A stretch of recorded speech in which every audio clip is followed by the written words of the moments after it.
Hello and welcome to this deep dive. Hi, everyone. I'm Michael. I'm Jennifer, and we're both so glad you're here with us today. Yeah, it's going to be fun. So we've been taking a deep dive into some really thought-provoking ideas about self-discipline. Based on everything you sent over, Yeah. what it actually is and how it kind of connects to your everyday life and the goals you're working towards. Right. So think of this as a chance to really explore some powerful concepts that might shift how you see your own habits and even your willpower. Absolutely. And, we're going to break down how self-discipline isn't just this inborn trait, something you either have or you don't, Right. but it's more like a skill, something you actually develop and cultivate over time. Yeah. And we'll also look at, why, even with the best intentions, we sometimes trip up. Right. And what's even more important, what you can actually do about it. Yeah. So consider this your own kind of personal coaching session on building a stronger, more focused. Yeah. And tailored to the insights and the material you shared with us. So let's dive right in. Let's do it. Okay. So there's this common idea floating around that some people, they're just naturally disciplined. Yeah. You look at them, you see how organized they are, how they just seem to effortlessly achieve their goals, and you think, well, they must have just been born that way? Yeah, you think, oh, they just got it. Right, I think it's in their DNA or something. Yeah, exactly. But what does the material we've been looking at suggest about this idea?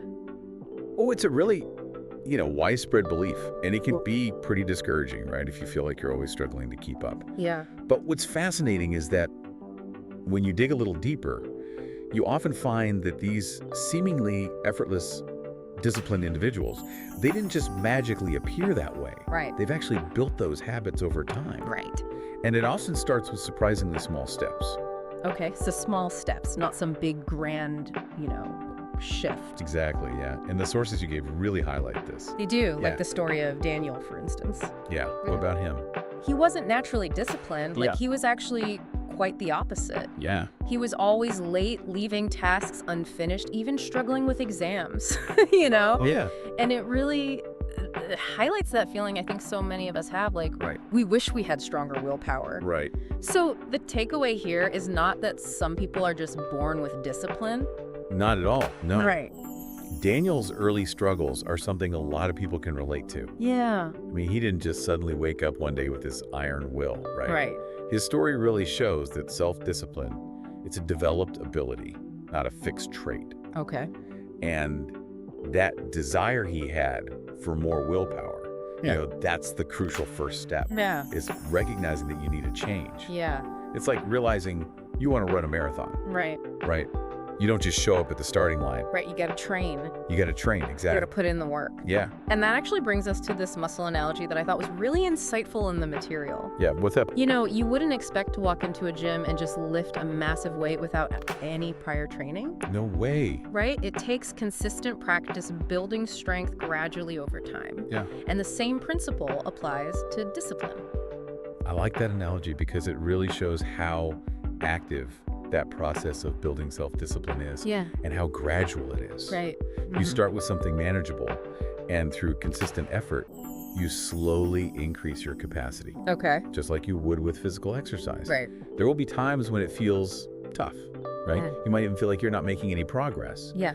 but it's that continued effort that leads to growth in your self-discipline. That sustained effort. Yeah. Okay, so Daniel's first step was so simple. Yeah, what was it? Waking up at the same time every morning. Oh, wow. That's it. Yeah. It wasn't this huge life overhaul or anything. It was Yeah. just one small, consistent habit. Right. So what's so powerful about starting small like that? Well, starting small is key because it makes the new behavior less intimidating Okay. and way more sustainable. Okay. A lot of times when we decide we want to be more disciplined, we try to change too many things at once. Yeah, we get ambitious. We do, right? Right. And then we get overwhelmed. Exactly, and then we end up giving up. Right. Exactly. But Daniel's approach of focusing on just one manageable habit, Yeah. that allowed him to gain momentum and, get those early wins. Right. And those early wins, they reinforce the new behavior and they build confidence for tackling more challenging habits later on. Yeah. So it's like a snowball effect. Exactly. Okay. So from that one small change of waking up on time, he gradually added other habits like reading, going for walks, limiting his screen time. Wow. It's great. And it seems to suggest that once you start strengthening that discipline muscle in one area, Yeah, it becomes easier to apply it to other areas of your life. for sure. I mean, each small success, not only builds confidence, Uh-huh. but it also creates this, like, positive feedback loop. Okay. You start seeing the benefits of being more disciplined, Right. which then motivates you to keep going right and expand those efforts to other areas of your life. Yeah. So it's not about, like, transforming yourself into a totally different person overnight. Right. It's about that cumulative effect of these small, consistent actions Yeah. that leads to significant change over the long term. Okay, so the main takeaway here is really encouraging. It is. You don't have to feel like you're starting from behind just because you don't see yourself as like a naturally disciplined person. Right.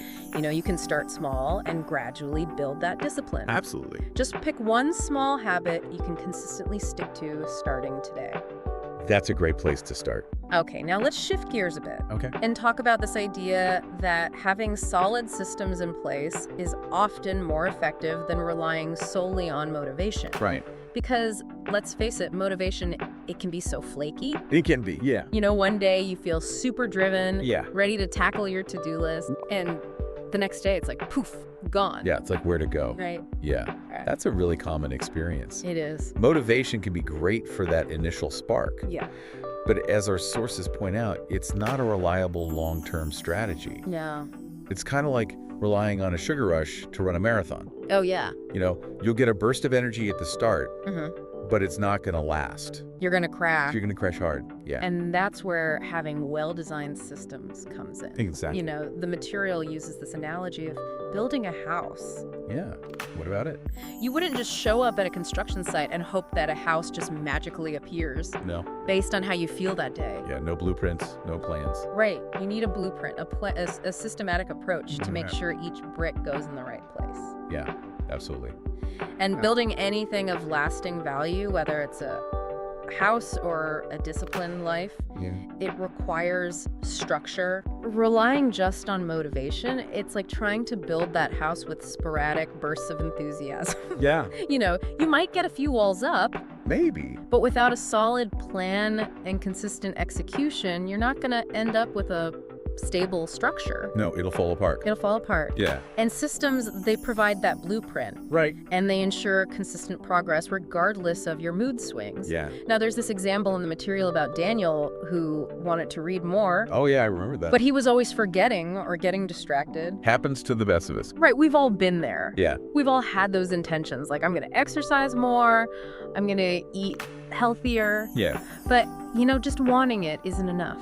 No, it's not. It's that gap between intention and action where motivation often falls short. It does. So what did Daniel do? Well, his solution was so simple. Okay. He created a system by putting his phone in a different room Okay.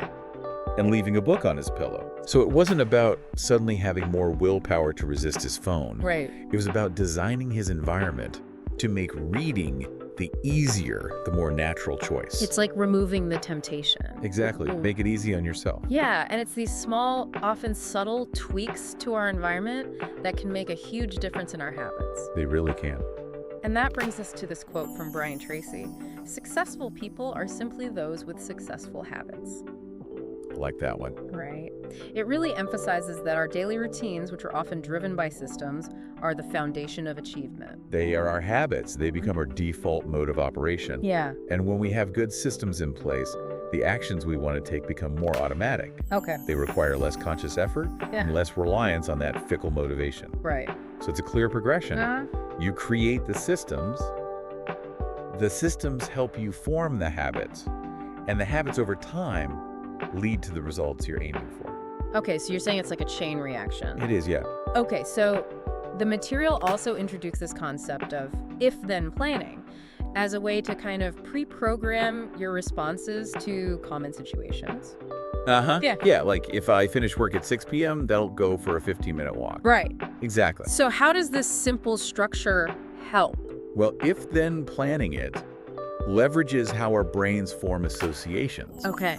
By setting up a specific trigger, the if, Yeah. and a predetermined response, the then, Uh-huh. you're basically creating a mental shortcut. Okay. So when that if situation pops up, Yeah.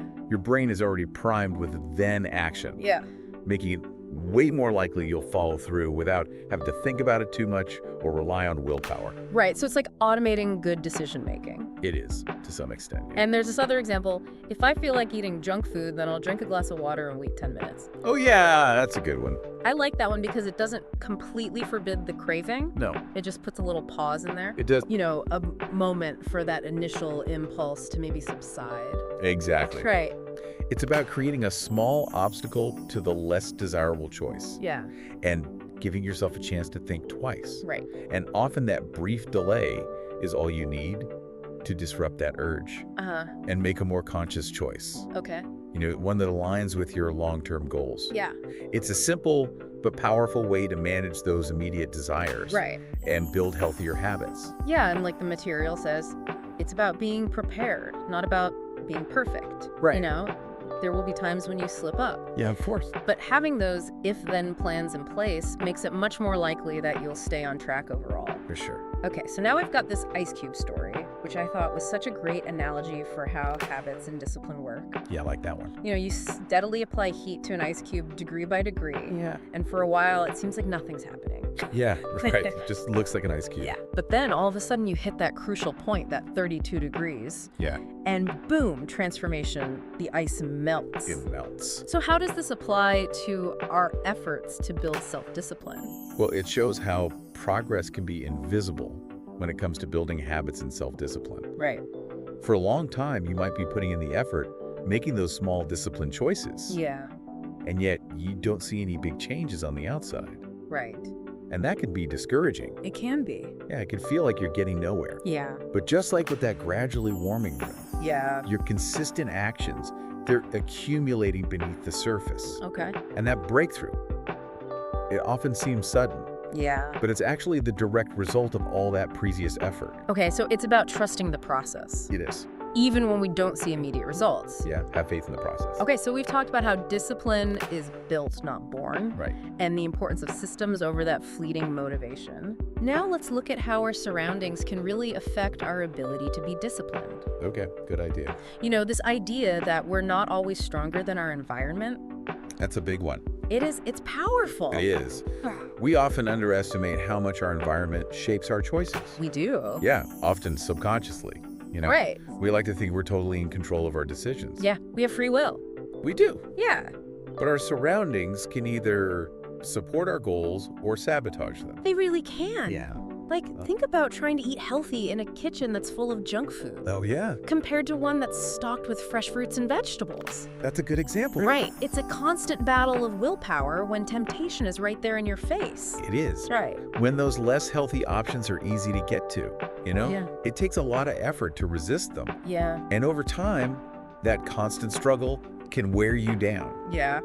And you're more likely to give in. Right.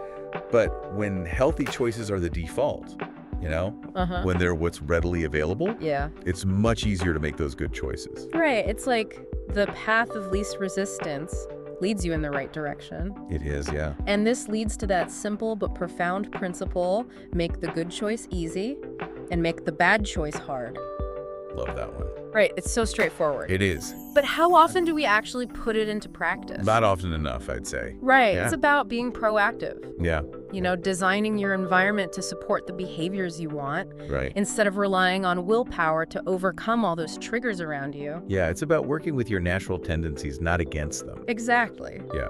And there's this example about someone improving their sleep by charging their phone in a different room Oh, yeah. and using an actual alarm clock. I remember that. Right. It's a small change, Yeah, yeah. but it had a big impact on their sleep quality. And Yeah. Right. They removed the temptation of late-night phone use and created a more sleep-conducive environment. Right. So it wasn't about suddenly developing iron will. It was Right. about getting rid of the distraction. It was. Yeah. That's a great illustration of how powerful environmental design can be. It is. Yeah. And that brings us to the idea of an environment audit. What's that? You know, it's about consciously taking stock of your spaces Okay. and identifying changes you can make to better support your goals. Well, like that. Right. So what kind of things should we be looking for during an environment audit? Well, you want to walk through your home, your workspace, any place you spend a lot of time, Yeah. and ask yourself, does this environment help me become the person I want to be? Okay. Does it help me achieve my goals? Right. Look for cues or triggers that might be leading you towards bad habits. Okay. For example, if you want to drink more water, Uh-huh. do you have a water bottle that's visible and easy to grab? Right. If you want to read more, is there a book within reach? On the flip side, identify things that make bad choices easy. Yeah. Like, Yeah. is your snack drawer overflowing with junk food? Right. Or distracting apps right there on your home screen? Yeah. Front and center. Yeah, so it's about being intentional about setting up our physical world to match our inner goals. This is, yeah. The material gives some good examples. Keeping a water bottle on your desk, putting a book on your pillow, Yeah. blocking those distracting apps. Right. They're all small, actionable steps. They are, yeah. Yeah. And these little adjustments can have a big effect on your habits Yeah. by making good choices easier. Uh-huh. You're basically nudging yourself in the right direction without having to constantly fight your surroundings. Right. It's like you're creating a support system for your goals, They are. but within your environment. Exactly. So it's not about blaming ourselves for a lack of willpower Right. when we're surrounded by temptations. Yeah. It's about being smart and designing our environment to work for us. Okay, now let's talk about something that might seem counterintuitive. Okay, what's that? Growth through discomfort. Interesting. Our natural instinct is to seek comfort and avoid anything that feels hard or unpleasant. Yeah, we're wired that way. Right. So how does embracing discomfort actually help us grow? Well, that instinct to seek comfort, it's deep-rooted. Yeah. Yeah. And for good reason, it's often linked to safety and security. Right. But as the sources point out, always staying in our comfort zone can actually hold us back from growth and development. Like a cozy little cage. It can be, yeah. Right. It's when we push beyond what feels easy that we learn the most about ourselves and what we're capable of. Yeah, it's when we challenge ourselves. Right. And the material talks about kintsugi. Oh yeah, the Japanese art of repairing pottery with gold. Right. It's a beautiful metaphor. It is. Yeah, Instead of trying to hide the cracks and imperfections, they're highlighted. they are. And it makes the piece even more beautiful and valuable because of its history Right. and the challenges it's overcome. Yeah. So how does this relate to personal growth? Well, kintsugi teaches us to see challenges, setbacks, moments of discomfort, Yeah. not as flaws to hide, Uh-huh. but as essential parts of our journey, Yeah. parts that can make us stronger and more beautiful. Okay.